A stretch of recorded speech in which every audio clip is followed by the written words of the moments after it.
of the most exciting things coming out of WrestleMania 41 was going to be the alliance of Seth Rollins and Paul Heyman, and then the reveal of Bron Breakker being the other man, a part of this faction, this group, whatever it's going to be. They took out CM Punk and Roman Reigns on Monday Night Raw, and I can't wait to see where this thing is going to go. We look at WrestleMania itself, I think that this was the right decision. I had been calling for it for a while leading up to Mania, just because I thought Seth really needed the win and needed a change in character and something fresh to work with, because if you have Roman win, then it kind of feels like it's same old, and we've come to expect that Roman Reigns isn't usually on TV every single week. He takes long stretches of time off. CM Punk, yes, that could have worked, but Punk got what he wanted, which was going to be main event at WrestleMania. He got Paul Heyman as his wise man coming out with him.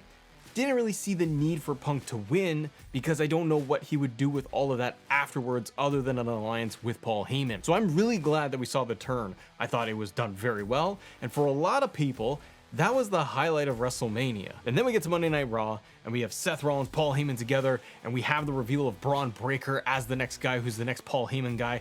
This calls back to even Paul Heyman going backstage in NXT with Bron Breakker.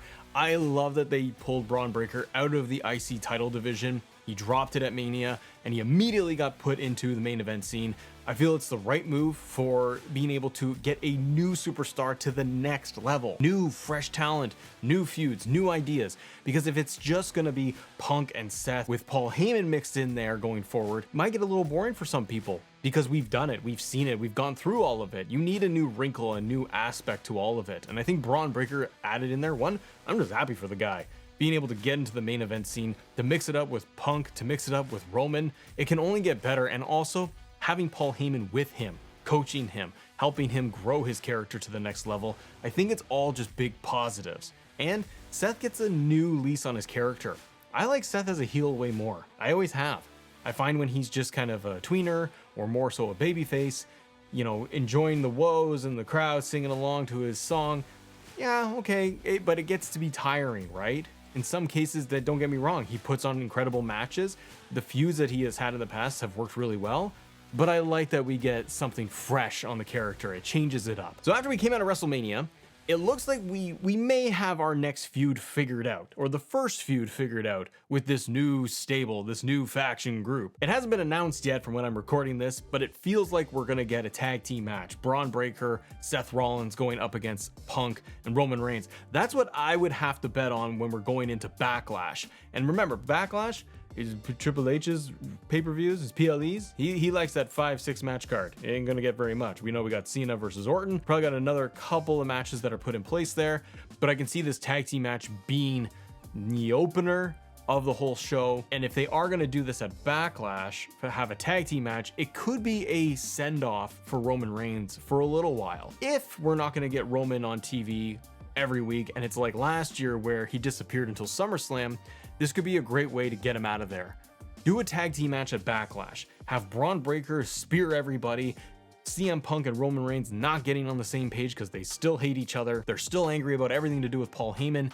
You get Roman out of there by eating stomps and spears and a combo of a stomp and a spear together, and he's written off until maybe SummerSlam or later. Because Punk seemingly is around most weeks, every single week on the show, right? So we will probably have more interactions between Bron Breakker and Punk and Heyman and Seth and all of that mixed in until you want to bring Roman Reigns into the mix once again. But then it leaves another question, and I wanted to know from you guys, who do you think we could see potentially added into this whole new group? I hope, number one, that they slow burn this thing. And it's Triple H's booking, so sometimes it's hit and sometimes it's miss, right? But if done well, if taking their time, they can really establish this as a big force within the company, a brand new faction, because look at things how they are today. The bloodline is basically done, right? There's always going to be remnants of the bloodline here and there, but it's not a thing anymore. Judgment Day really doesn't feel like much of a thing anymore.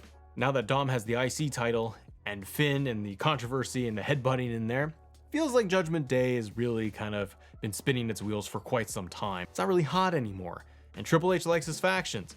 You gotta think that this is going to be the new heavy hitter group of Raw that can take over, that can be the central focus theme for that whole show, for potentially a year or more. If they really plan this thing out, they can do a lot from a story perspective. And I think, and not to rush it, not to say that this needs to happen next week and then the week after and then boom, we have this whole giant group ahead of us. No, I think that you slowly take your time, establish Bron Breakker in the group, not to be the henchman of Seth Rollins, not to be his sidekick. Make them on par with each other. Don't have Bron just doing his dirty work for Seth, and then no one can get then Seth being the mastermind guy with Paul Heyman. You need to build Bron up as his own guy. Have him come out and have singles matches, but with Paul Heyman by his side. And then Seth Rollins, the same thing. Have them out there being like a new two-man power trip like Austin and Triple H, where they dominate the show. Then you slowly bring in new members. I personally would love to see it. I would love it if they added in more people to this to round out the group. They can kind of dominate the show, like Bloodline did forever, like Judgment Day did. But if you are going to add new members, who do you add in there? I think there are some, I don't know, maybe more obvious names, but you never know what they will do. If they were to add new members, one person on my list personally, Austin Theory. He's still with Grayson Waller doing just not a whole lot of anything. In fact, they should have broken up over a year ago and when they teased it and they never pulled the trigger. Maybe it's a situation of not knowing what to do with these guys and that they're good hands in the ring to put over other talent. I think you need to do something where you pull Austin Theory out of that whole group. And it'd be kind of funny too, because he was a disciple for Seth Rollins in the faction during COVID and all of that in the pandemic era. Bring him back. That was when Austin Theory was first introduced. You could kind of do it the right way this time. This group of Heyman and Seth and Bron right now reminds me a lot of Evolution, and maybe it does for you too, where you have Seth in the Triple H role, you have Paul Heyman in the Ric Flair role, you have Bron Breakker in the Batista role. You need somebody in that Randy Orton spot. And I think if you want somebody that's, I guess, up and coming, he's been there for a few years, that's where I think Austin Theory could fit extremely well, where they could work on his character, where they can allow him to be himself, to play up maybe his comedic personality, being able to show a different serious side that he can play off a whole faction instead of being a solo guy on his own. Because we know he can perform in the ring. You can have him going out with Paul Heyman, you can have him tag team with Bron Breakker, and you could build that month after month after month.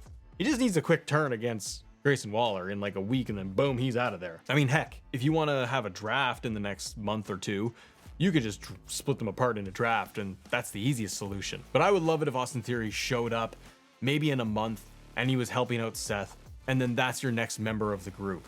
That way you have a really strong, healthy, young team in there being able to have different matches up and down the card. But there are other members. There are other people that I think you could add in there. One maybe obvious name, and it would freshen things up and it'd be a different twist on the factions, is going to be Becky Lynch. Becky turned heel on Raw. She turned her back on Lyra Valkyria.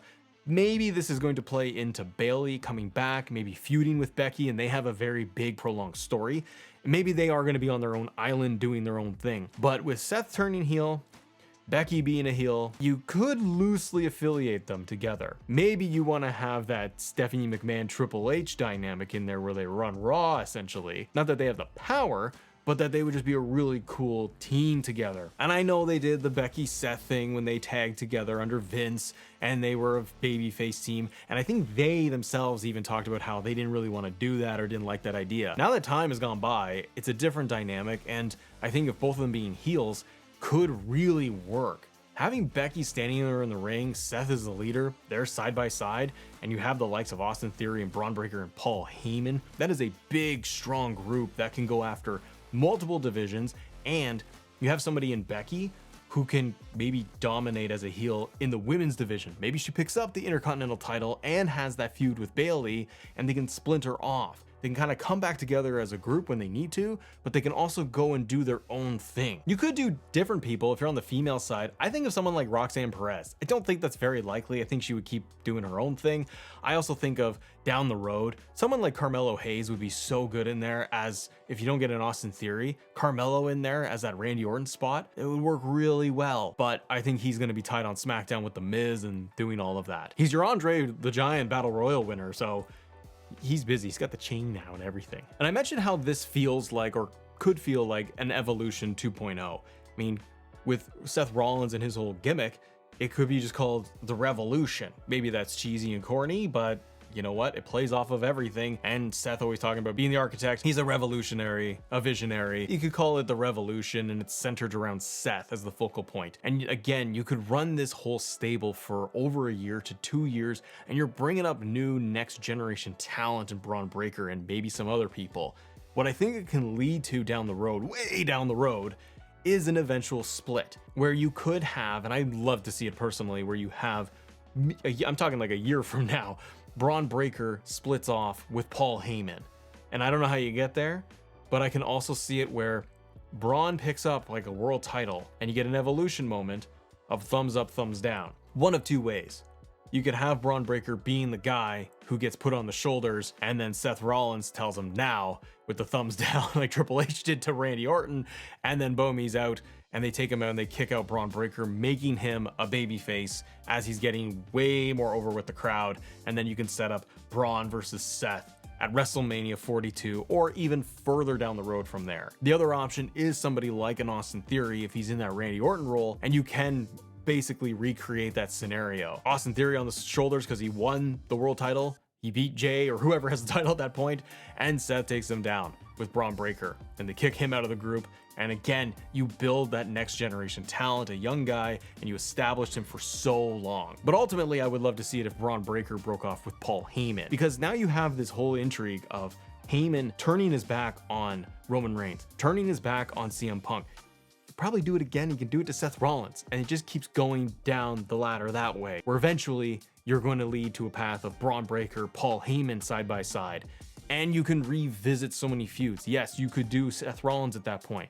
You could do Roman Reigns. You can do CM Punk. But even if we don't get new members added in, and it's just the three of them, that still can totally work. I think more people adds more value, and it builds it up to be even more intimidating on the show. But you could have a really interesting case where if it is just going to be Heyman, Bron, and Seth running around for a year, Bron Breakker could win the Royal Rumble. If they build him correctly, month after month as a dominant guy who gets pins on Roman Reigns, who gets a pin on CM Punk, you're building Bron as a heavyweight, as a main eventer.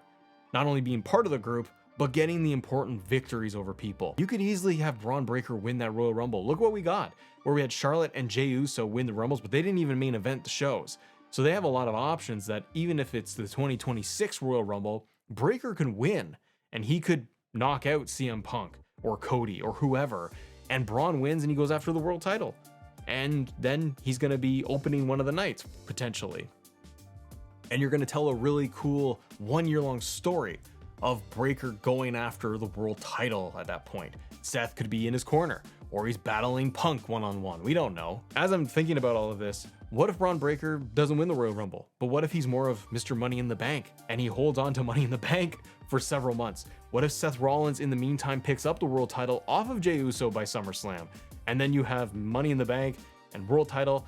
We've had that a little bit though with Judgment Day, didn't we? And you get that tension in there. You could recreate stuff like that, but maybe it's gonna be a little different. But what do you want to see out of this new group? What should they be called? What members should they add if they do add anybody? And where do you think the feuds are gonna go? If you guys enjoy this video, we got more talking about The Rock, John Cena, and a whole bunch of other stuff. Have a great day. See ya.